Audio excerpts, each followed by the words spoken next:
ঘূর্ণিঝড় রিমাল ভোলায় ২,০০০ ঘরবাড়ি বিধ্বস্ত, নিহত ৩। ঘূর্ণিঝড় রিমালের প্রভাবে ভোলায় ২,০০০-এর অধিক ঘরবাড়ি ক্ষতিগ্রস্ত হয়েছে। এ সময় ঘরচাপা ও গাছচাপায় ৩ জন নিহত হওয়ার খবর পাওয়া গেছে। তাদের মধ্যে ১ জন করে নারী, পুরুষ ও শিশু রয়েছে।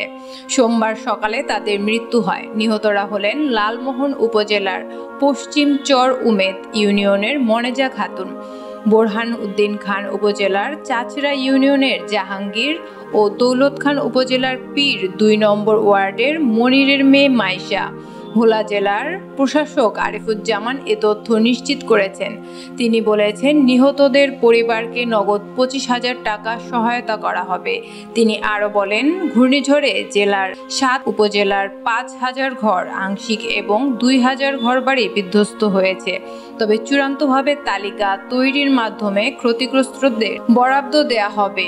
জেলা প্রশাসনের সতর্ক অবস্থা এবং সর্বোচ্চ প্রস্তুতির কারণে ক্ষয়ক্ষতি কমিয়ে আনা সম্ভব হয়েছে। এছাড়াও অতি জোয়ারে তলিয়ে গেছে ২০টিরও বেশি গ্রাম।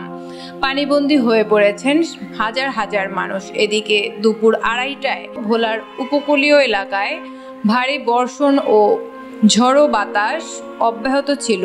এতে বিদ্যুৎ ও ইন্টারনেট সেবা বিচ্ছিন্ন থাকায় আরও বেশি দুর্ভোগে পড়েছেন সাধারণ মানুষ। প্রতিদিন খবর, একটি জাতীয় দৈনিক।